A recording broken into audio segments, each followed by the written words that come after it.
Yeah. And it really makes you think about the role of culture in shaping our sense of purpose and belonging. Profound question. Yeah. Do you feel a sense of purpose in your own life? Yeah. And if so, where does that sense of purpose come from? Right. Is it something you create for yourself? Yeah. Or is it something that's instilled in you by your family, your community, or your culture? Watson seems to be suggesting that that our current culture is failing to provide young people with a sense of meaning and direction, Right. leaving them feeling lost, adrift, Yeah. and ultimately hopeless. And he links this lack of purpose to what he sees as a broader trend of infantilization in our culture. Okay. He argues that adults are engaging in increasingly childish behavior, Yeah. and that our culture encourages it. He uses some pretty interesting examples to illustrate this point. Like what? Like the obsession with superhero movies and TV shows.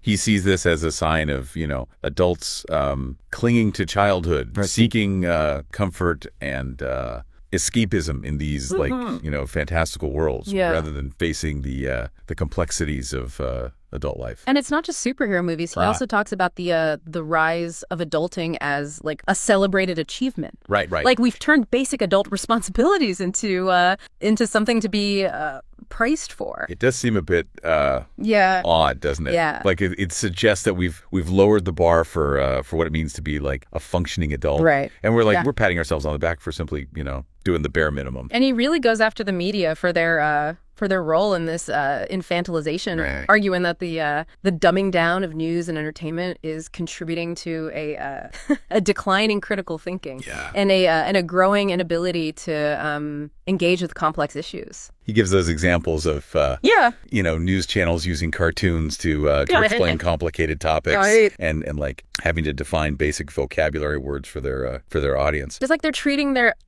viewers like children, Yeah. spoon feeding them information in the most simplistic way possible. Right. And if we're constantly being treated like Yeah. like children, is it any wonder that we start acting like them? Right. Think about those adults throwing tantrums over Yeah. things like food, like that whole chicken sandwich fiasco. It's Right. like we've lost the ability to regulate our emotions Yeah. and deal with even minor frustrations in a mature way. It does seem like there's this growing trend of emotional outbursts, Right. and this lack of self-control, Right. which connects back to Watson's point about emotional incontinence. Right. If we're to, Yeah. constantly encouraged to express our emotions in this Oh, yeah. unrestrained way, it can lead to a lack of self-control and an inability to cope with challenges. And he even suggests that this emotional incontinence is being like normalized Right. to the point where it's almost seen as a virtue. Yeah. Like being in touch with your feelings is more important than being able to manage them effectively. It's an interesting perspective. Yeah. And it raises the question of, is there like a healthy balance Right. between expressing our emotions authentically Yeah. and developing the emotional resilience to, Yeah. navigate the ups and downs of life without falling apart? So is the answer to become emotionless robots like the Stoics? Should Yeah. we just be suppressing our feelings entirely? I don't think it's about suppressing our emotions altogether. Okay. It's more about finding that healthy balance, Okay. between acknowledging and experiencing our feelings Yeah. without letting them Right. control us. It's about developing the mental and emotional strength to, Yeah. handle life's challenges without becoming overwhelmed or resorting to unhealthy coping mechanisms. I like that. Finding a balance. Yeah. It's not about denying our feelings. It's about learning to manage them effectively. Right. But it is hard to do that when, we're constantly bombarded with with messages that tell us to like embrace our vulnerability, to overshare. Yeah. To let it all hang out. Absolutely, and that's where critical thinking comes in. Right. We need to be able to evaluate those messages, to Yeah. question their validity, Right. and to decide for ourselves what we believe, Right. and how we want to live our lives. We can't just blindly accept everything Right. we're told, Yeah. especially in the age of social media, Right. where information and misinformation Yeah. spreads so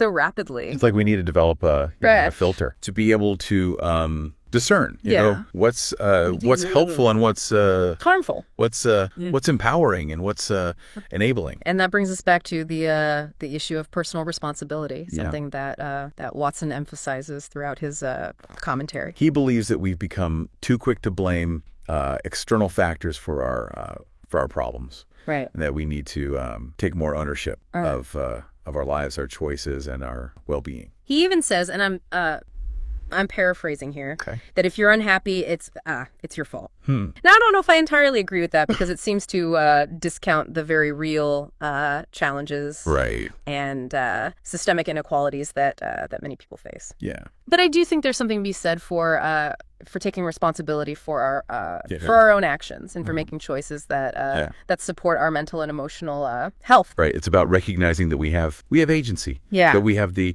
power to shape our own lives, even within know the constraints of our circumstances. Right. It's about focusing on what we can control. You know, like our attitudes, our behaviors, Right. and our responses to challenges. But that doesn't mean ignoring the very real challenges that people face. Of course not. Like the economic struggles, the societal pressures, Right. the systemic inequalities that can make it incredibly difficult for some people to thrive. It's not about blaming individuals for problems that are rooted in larger societal issues. Right. It's about empowering individuals to take control of what they can control. Yeah. While also advocating for change at a broader level. It's about finding that balance again. Right. Recognizing the influence of external factors. Yeah. While also taking responsibility for our own choices and actions. It's about both individual empowerment Yeah. and collective action. Exactly. And this is especially important when it comes to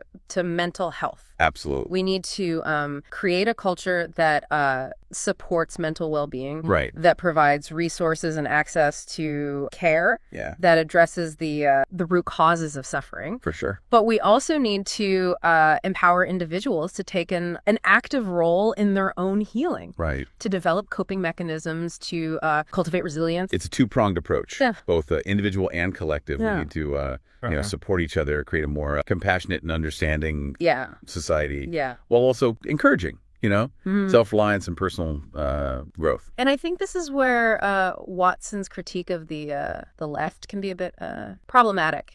He seems to pit individual responsibility against collective action, suggesting that focusing on societal change somehow negates the need for personal responsibility. Right. He creates this false dichotomy between the two, implying that if you're concerned about social justice issues, you're somehow neglecting personal responsibility. But it doesn't have to be an either-or situation. No. We can and should work towards creating a more just and equitable society, while also empowering individuals to take responsibility for their own well-being. Absolutely, and this is where it's so important to be critical of the information that we're consuming. Right. To identify biases. Right. To consider multiple perspectives. Yeah. And to avoid falling into simplistic thinking. Because the reality is most of these issues are incredibly complex. Yeah. And there are no easy answers. Correct. But that doesn't mean we shouldn't try to understand them, No. to grapple with them, to have these difficult conversations. Absolutely, and I think that's one of the values of engaging with challenging material like Watson's commentary. Right. Even if you don't agree with everything he says. Sure. It forces you to think critically, to examine your own beliefs, Right. to consider different It's like a mental workout, right? Yeah. Pushing us to expand our understanding of the world and ourselves. It's like he's saying we need to use our brains more, not just passively consume, whatever's being fed to us. Right. He even uses that term brain damage when he's describing the effects of like excessive TV watching. He paints a pretty bleak picture of people escaping into mindless entertainment. Yeah. As a way to avoid dealing with the complexities of life. Right. It's interesting to consider how much truth there is to that. Are we like losing our ability to focus, to like engage in deep thought, Right. to just sit with our own thoughts and feelings without distraction? It's definitely a question worth pondering. Think about your own habits. How much time do you spend consuming entertainment, Right. versus engaging in activities that challenge you mentally or emotionally? Yeah. Are we becoming too reliant on external stimuli for our happiness and fulfillment. And this brings us back to Watson's argument about the lack of purpose. Right. If we're not actively seeking out meaning and purpose in our lives, it's easy to fall into those patterns of escapism and avoidance. It's like we're drifting along, letting life happen to us instead of actively shaping our own destinies. So we've covered a lot of ground with Watson's commentary. It's been a real roller coaster of emotions, thought-provoking, challenging, at times a bit disheartening. What's the overall takeaway for you? I think Watson, despite his provocative style, he's raising some genuinely important issues about the state of our individual and collective well-being. He's highlighting trends that are difficult to ignore, rising rates of depression and suicide, a decline in traditional values and institutions, and the pervasive impact of technology on our mental and emotional states. It's like he's shining a light on some of the darker aspects of our culture, the things we might not want to acknowledge, right, but that are nevertheless shaping our lives in profound ways. Exactly. And while I don't agree with all of his conclusions or the way he sometimes frames his arguments, sure, I think his commentary serves as a wake-up call. Yeah. Urging us to examine our own beliefs and behaviors, right, and to consider the direction we're heading as a society. He's definitely not sugarcoating anything. No. But sometimes a little dose of harsh reality can be exactly what we need to shake things up, motivate us to make changes. I agree. It's easy to get caught up in the day-to-day and lose sight of the bigger picture. Watson's commentary, whether you agree with it or not, it forces you to step back, look at the world with fresh eyes, question your assumptions, and